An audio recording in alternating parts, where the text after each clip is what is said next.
Okay, everyone. This is actually a wonderful surprise. I hope for you it's not such a tragic surprise, because Gordon Noble on Monday said, you know, the weather's not good from Aberdeen and he might not come. And we said, of course he will, it'll be better by Friday. Wednesday night he said, I'm not coming. And I said, never mind what I said. However, me, silly so-and-so that I am, said, I'll do it. So, in the last 2 or 3 days, I have put together a kind of, almost a tour, a precursor to Simon's talk. He's coming, he'll be here on November the 15th. Gordon, sorry, I nearly got it right. I said to someone just now, I forget names before they're even through one side of my head to the other.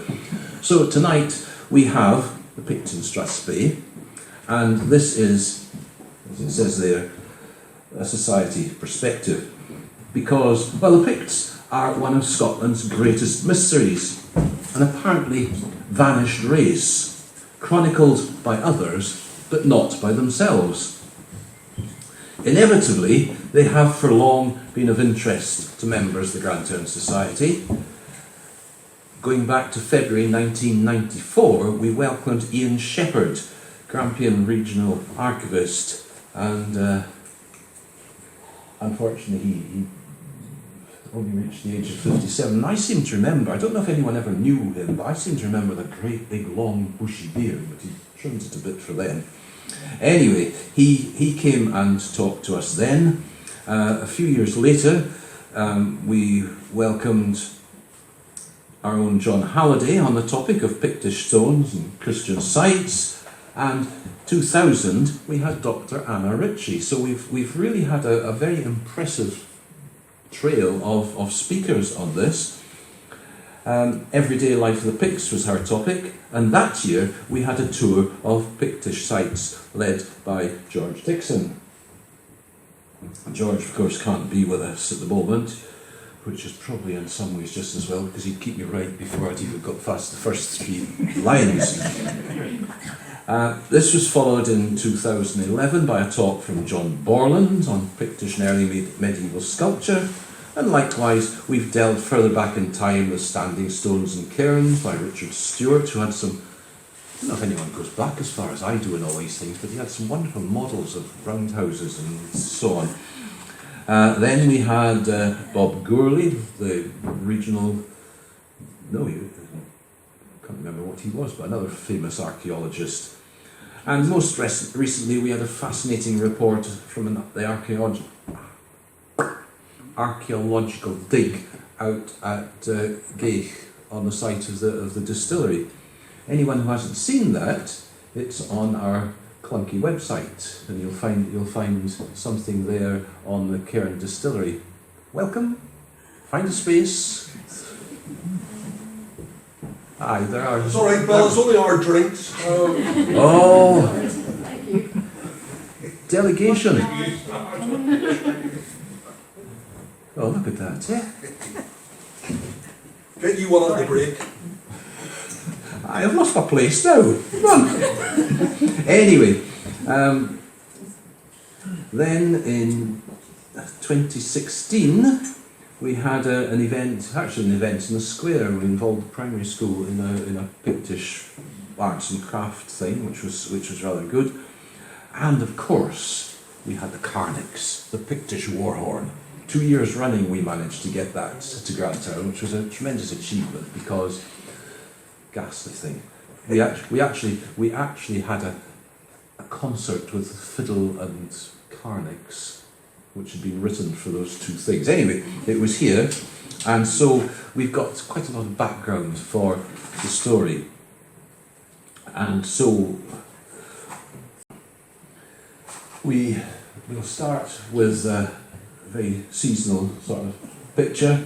There's evidence in Strathspey for human habitation dating back into the mists of time. From the earliest times, the tale is revealed by archaeological evidence. The very stones will speak for those who can listen to them. And there's a stone with a lot of story out at Ballintom.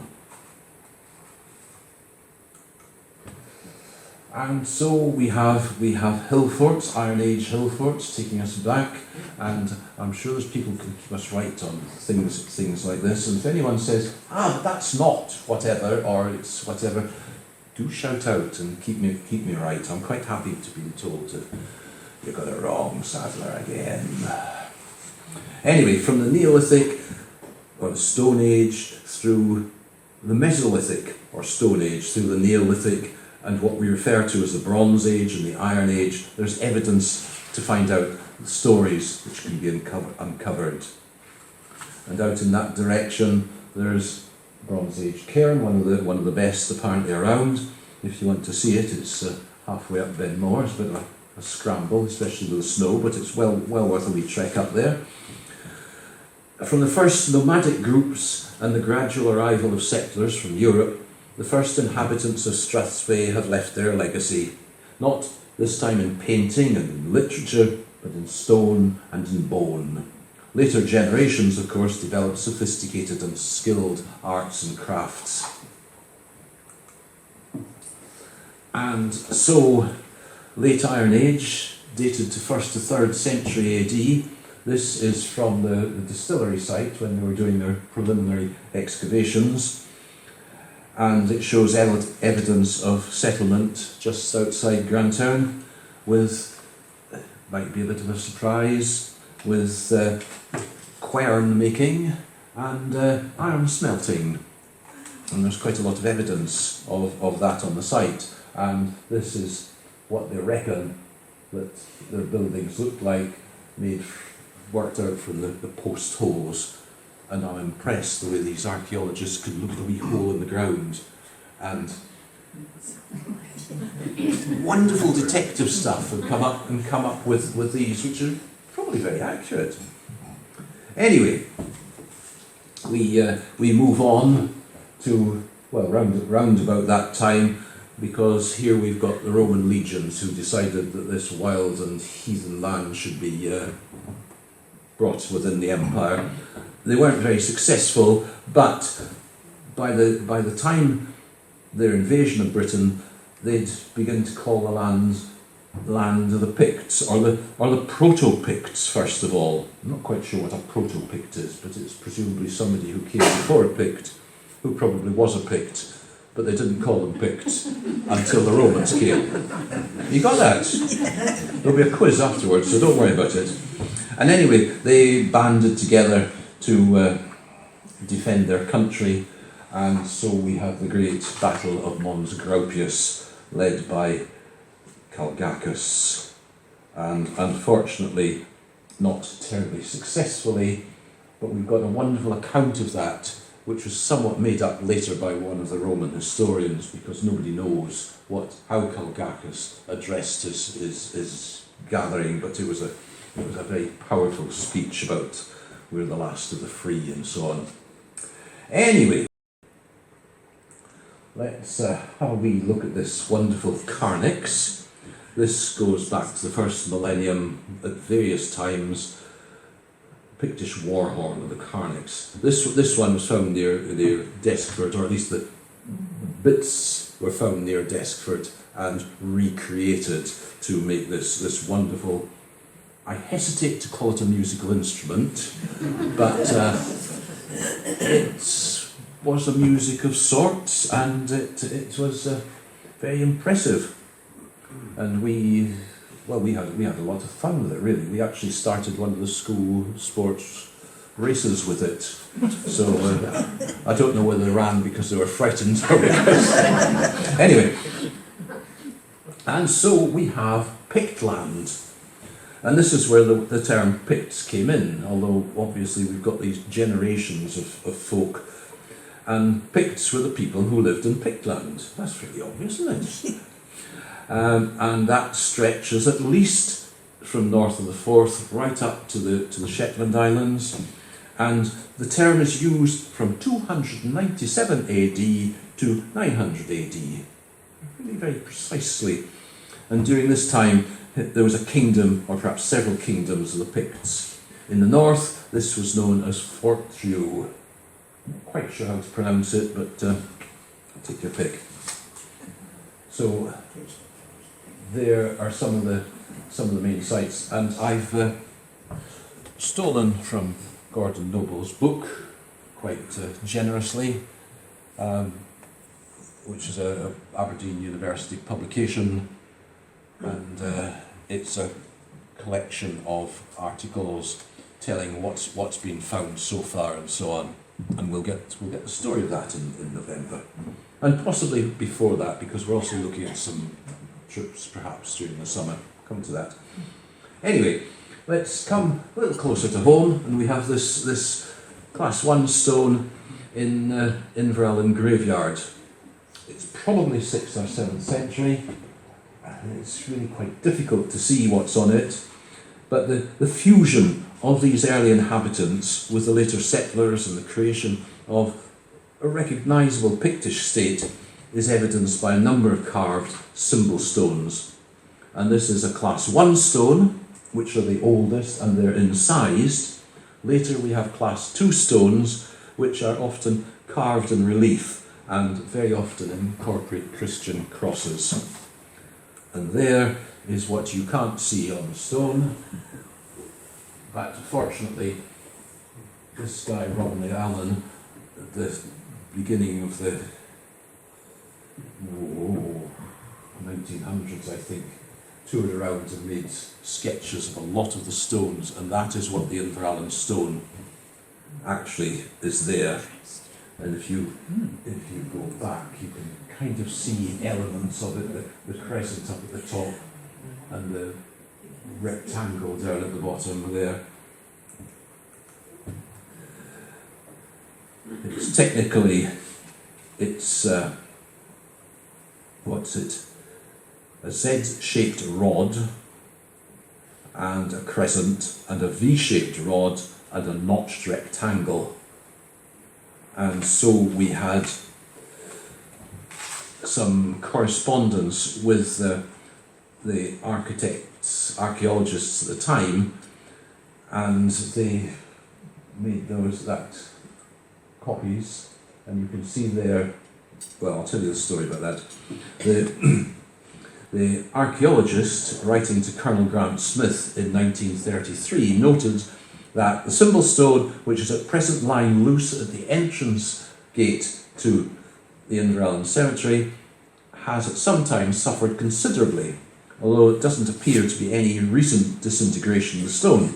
I would advise that the stone should be set up against a cemetery wall with the carved side facing south and a small projecting board placed above the same to protect it, as per the attached sketch. And there we find the stone today. Although it's harder to decipher, but with that clue of what it looked like, it's quite interesting.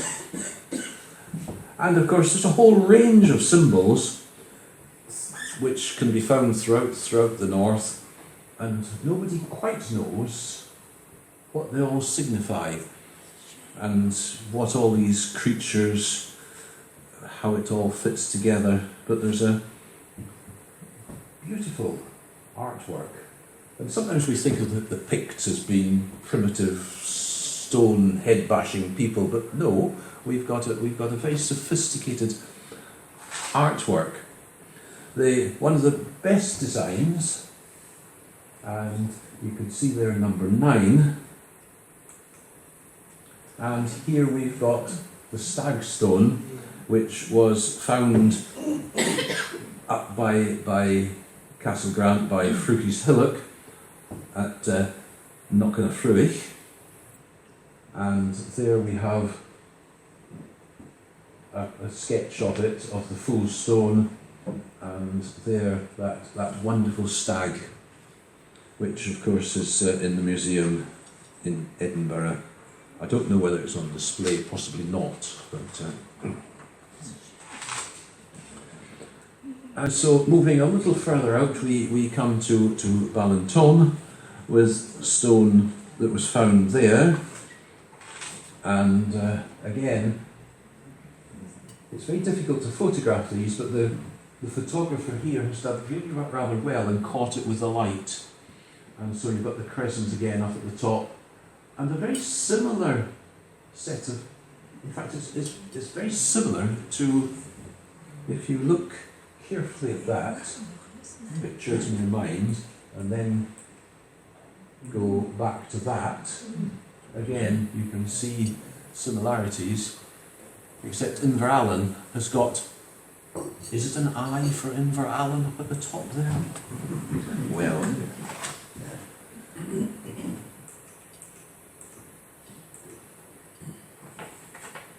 where should we go now?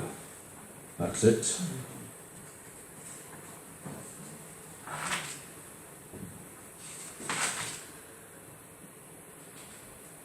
And this ended up at Finlarrig. It's built into a wall there, and I haven't quite got this sorted out, because this is labelled as stone at Finlarrig, but so is that last one, so I'm not quite sure whether there's two up there or not. Somebody hopefully can help me out. No, but we'll sort it out. This information comes from the tour that we had back last century with George, and here we are at Inverallen, and of course subsequently they've now been taken from the wall and put inside. And if you haven't been down to the church down that hill, it's well worth a visit, because they're beautifully displayed, and there's some lovely captions that tell you something of the story. And there's one lovely piece of carving. It's just a fragment of stone, and you can see what the whole creature. Not quite sure what you would like to call it. It's got certain sort of dolphin-like characteristics, but I don't think there's too many dolphins come up the Spey, but whatever. And there's another of the stones there, again with that crescent, and this time with a, well, we just don't know what that symbolism represents. And a third, is that the same one? Yeah. But again, you see it in close up, beautifully photographed. And if you look at those, if you think, just try giving yourself a chunk of stone, pretty hard stone at that, and getting an absolutely exact circle, and concentric circles. You know, it was a very skillful piece of work. So these guys, they were good. And here's another of these creatures. It's an eagle. And again, there's those, I think they call it a mirror, with a comb. And from there, let's go down to Advi. And again, we've got fragments that are into the wall and disappearing fairly quickly. And again, I'm not absolutely certain, but as far as I recall, and it was a way back, there were two stones in Advi, and that's one of them. And anyone who does this nice little tour can come back and say, no, it's not, it's something, and I would love to know that. And if we carry on a little further, I think we're now in Nocando. We're again up the top of the hill. The church is just beyond Nocando. There are three stones there, and again with those symbols. So this is an area which is really quite rich in Class 1 Pictish stones, and the thought is that if we could unravel this and I hope our Aberdeen archaeologists will be able to help us on this, we possibly have quite a hub of Pictish life around this part of Mid Strathspey. Further evidence comes from burial grounds, and if we move out, and again I've borrowed this from Gordon Noble, and here, well, there you go, it's there at the bend of the river. There's crop marks and a cemetery with barrows, and it's quite an extensive burial ground. 20 or so round and square barrows. Its position on the bend of the river suggests that it was situated at a river crossing, as indeed we've got the ferry and the bridge now, because obviously the river was both a means of transport, probably with dugout canoes from time immemorial, and of course a crossing point. And on the opposite side of the river, there's a Class 1 Pictish stone from Linhern, which is there in sketch form, which was ploughed up in a field on the opposite side of the cemetery. The fact that that was a fairly small cemetery by standards suggests that it was only a very special part of the population that got themselves buried in these places. What happened to everyone else, I don't know. And so we've got the move through time with the coming of Christianity to this part of the world, and so we have chapels and monasteries, and we don't need to go very far, but just across there in Congash we have the Pictish cemetery and a chapel, or site of a chapel, with 2 Class 1 stones and a very roughly carved cross, showing the sort of transition, if you like, into Pictish. And I think it was St Columba who got the credit for going up to Inverness and scaring the monster on the way and convincing the Pictish king that he really should change his ways. And he obviously was very effective because it kind of spread. The piece in the book, which I'll just read out to you on that, heading southeast from in Fortrio, what may have been a smaller ecclesiastical establishment is located at Park an Keppel at Congash in Inverness. The footings of a rectangular building up to 15 metres by 8 metres in maximum dimensions lie within a sub-rectangular or square enclosure which measures 35 metres by 31 metres. And I hope you're all seeing 35. That's 40 yards back, and sticking it into a field or something, which is a fair size. And it's defined by a stony bank up to 3 metres wide, so it's quite an impressive site. 2 Class 1 Pictish symbol stones flank the entrance to the banked enclosure on the southwest side. An aerial photographs have identified a larger enclosure that surrounds it, so it's round, and it was surrounding a chapel. And the overall measurements, 96 metres from one corner to the other and 67 metres the other way, with 2 entrances on 2 shorter sides. And you can't quite work it out from that, but that's the sort of size of it. And the place name strongly suggestive of a chapel. And that cross slab was found in 2011. A simple pecked design on a large flat slab which was located near the entrance to the banked enclosure. So more of that. And I think, excuse me, I think that's the Congash site, but it might not be. I've got this wonderful envelope of photographs with no names on the back, and I've been spending the last day or so trying to match them to the story, and that.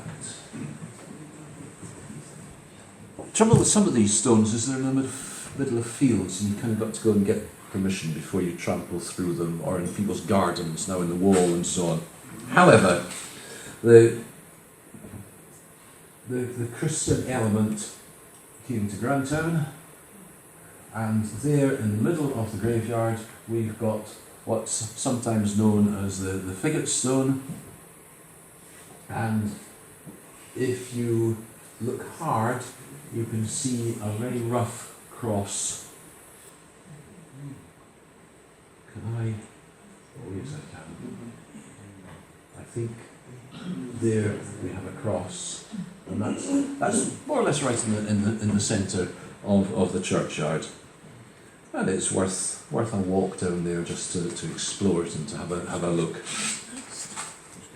That's slightly out of sequence because I'm going back to Congish and the stones which were found at the entrance there. That's one of them, and again we are, I hope, lucky enough to have, yes, and that's the other one, a much clearer one, and I think some of the early visitors to these sites cleared away the lichen and they took chalk and they chalked out the outline and got their knuckles wrapped for doing that, because that's not what you're supposed to do. But it was a good way to see them. Unless you happen to be with the Grantown Society, and we happen to have a couple of tiles in our collection, in our archive, which have had these drawn on, and they're being wrapped up in sellotape or some sort of tape. But there you see the two Congish sign stones, one with our friend here again that we saw down the road. So it's got horns this time, and a crescent, and there again we have a crescent and that Z rod, more or less. And so some of these symbols keep cropping up in so many different places, although rarely do you get the same two anywhere. So that's my sort of tour of our sites round and about, and I suspect there are rather more, but we're still waiting to plough them up in the fields or find them in garden walls or somebody's lintel or whatever.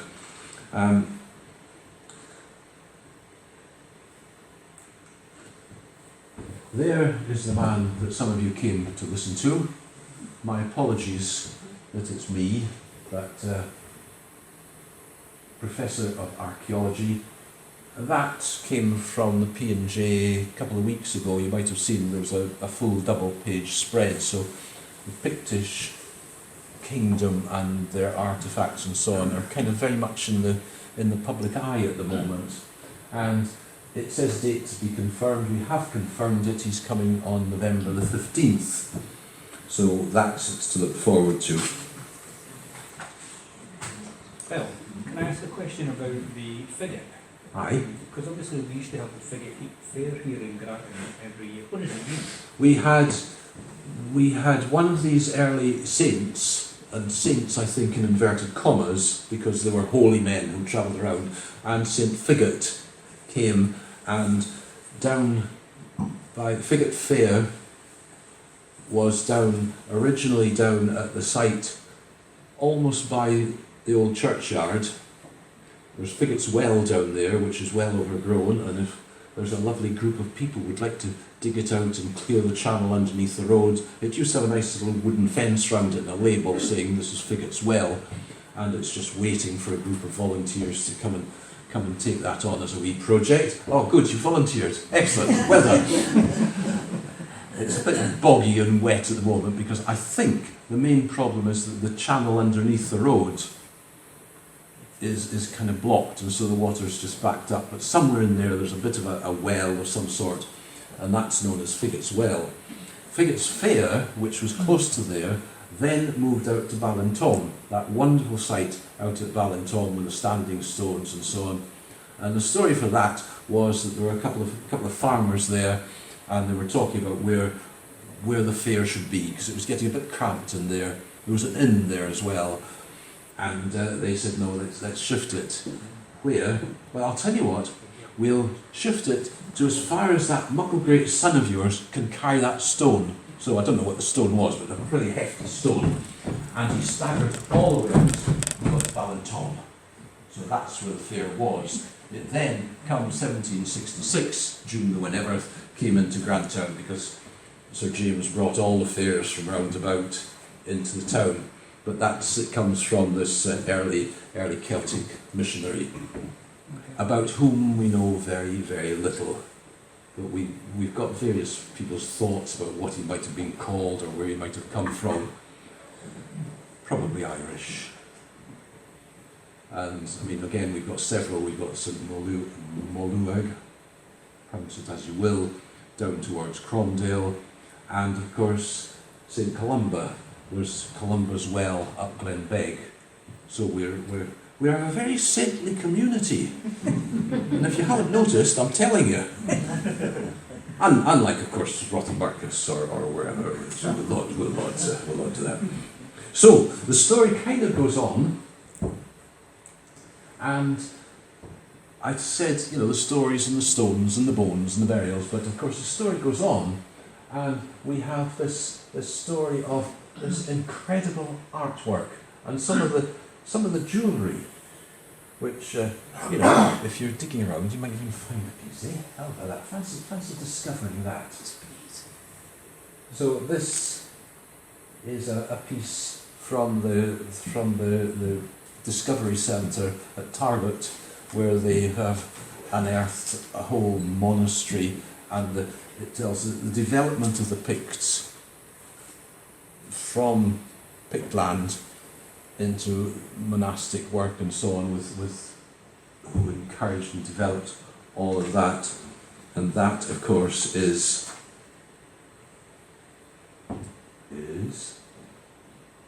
there. And we're hoping perhaps that we might have a visit there sometime in the summer, because this is our 50th anniversary coming up. We've been on the go a long time, you can tell. And so the society, we're obviously going from strength to strength. I mean, this is a lovely turnout for a wicked, snowy, wet night, and I'm really delighted.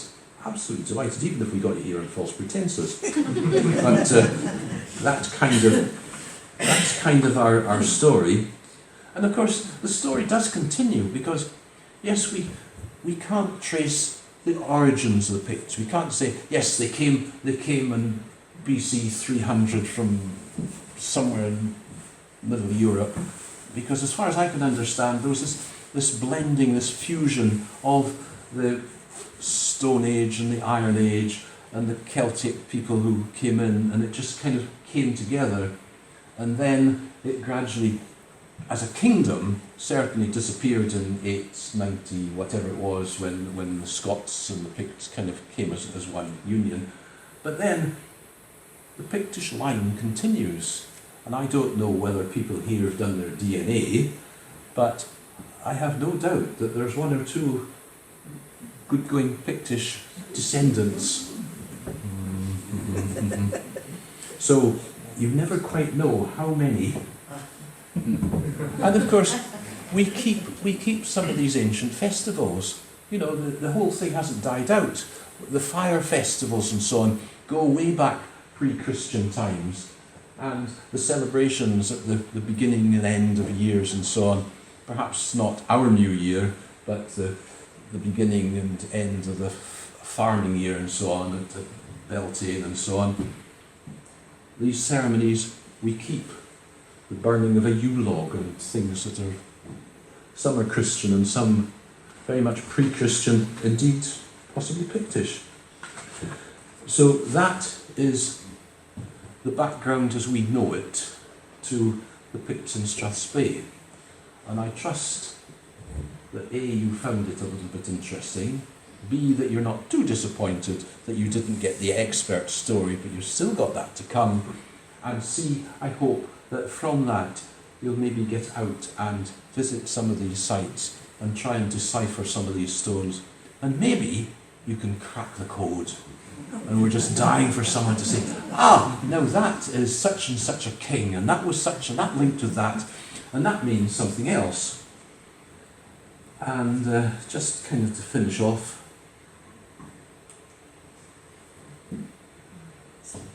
we have photographs of, that's one of the Ballantom stones, and photographs at midsummer and midwinter, and they do line up with sunrise and sunset, more or less. So they had very much a calendar importance, and there is standing proud after 2, 3, 4,000 years is stone. So there you are. I thank you for coming. Just a question or two. How many people in this audience actually live in Grantown? Can I just have a vast majority, but quite a few who've come in about, and that's wonderful that we can actually attract folk, even on a night such as this. The next bit is this event and its cancellation. Is where I do my commercial, you see. All those who are members with an email address would have been notified that Gordon Noble wasn't coming and you had to make do with me. But we can only send that out so far, and we send it out to members. So membership is an ideal way of finding out what's going on. It's also an ideal way of saying, yeah, I actually support the society and what they're doing, and we'd like most of Grantown to actually be members and say, yes, this is Grantown Society. It's the organisation which is telling Grantown's story along, of course, with the museum, but then we set up the museum in the first place. So we're brother and sister. And so I'm giving a wee push for membership. It's only a tenner, and it's there for life. Wonderful. Now, what we do is, we do all sorts of things. At the moment, we've got an active travel thing going on down in the community centre. We're there from 10:30 to 4 o'clock tomorrow, and anyone who's concerned and wants to encourage safely getting through some of Grantown, at least by bike or on foot or with pushchairs and wheelchairs or whatever, we're looking at the best way of doing it for one particular route. We started that particular project saying, actually what we want to do is we want a whole network of safe and attractive routes through the town so that people can walk and cycle and take their wheelchairs and their buggies safely and encourage them to do it. And we went to Sustrans, who've backed us all the way on this, and they said, do you know how many millions of pounds that is? And then we started finding out what consultancy fees were, and we thought, oh, yes, I can understand that. And so it shrunk to one little piece from the Seafield Avenue, Grant Road crosswards along by the church and down across the square down to the primary school and leading up to secondary school. And we're looking at that and saying, that's a route which has got a lot of potential and a very attractive route if you want to avoid the corner. Yes, please. And cycling up the high street, which is not always recommended. Anyway, that's one of the things we do. We also, what do we do? We've nearly got a shop. When the solicitors get round to finally signing the dotted line, we've got the money for it. That's okay. We'll now be very much a community place where we can promote aspects of the community. Where we can share the story of the community. Where we can basically we've got space and we'll use it. We also have gigabit broadband. We've got an incredible setup, which is fairly unique, in that we have got broadband second to none, without digging up the pavement, without having funny knitting needle things or little green boxes all over the place. We do it wirelessly. And for those who can't get broadband through the standard channels, we beam it out, actually from this very building. And so it's there at the same sort of cost as you pay EE or whoever else. And for some people around about, they say it's a game changer. We also, of course, have monthly meetings on topics such as this. And next month, and they're always focused on Strathspey.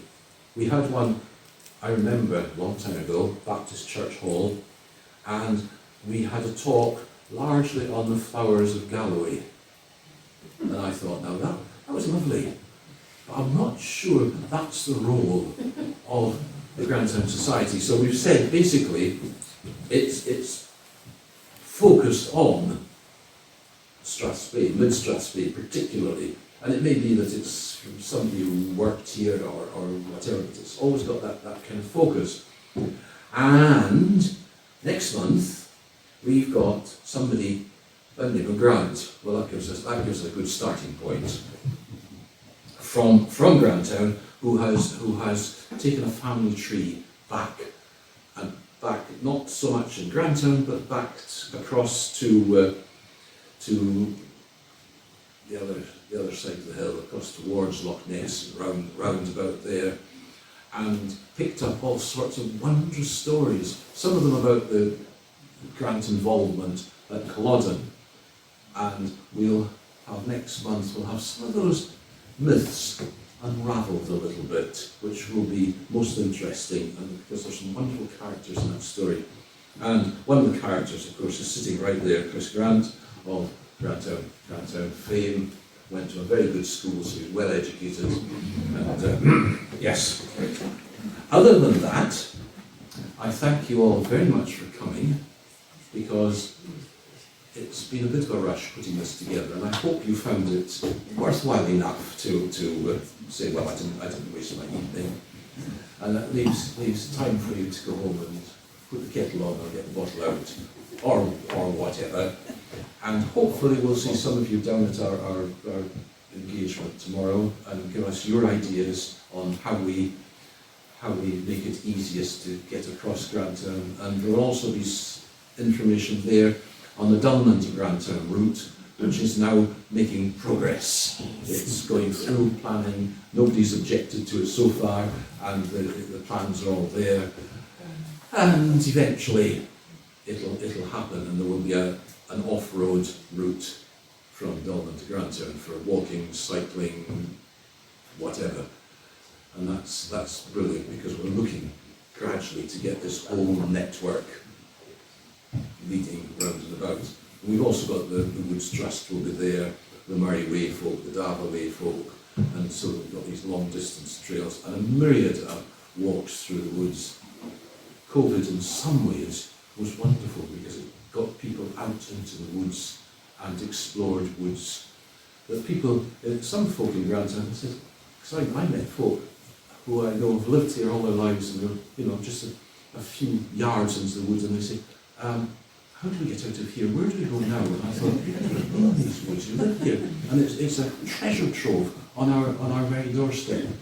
And as a society, we're encouraging that. We're working out a whole set of trails and walks and so on, several of which are on our very clunky website, www.grantown.society.org. Thank you very much. But if you Google Grantown Society, it'll come up.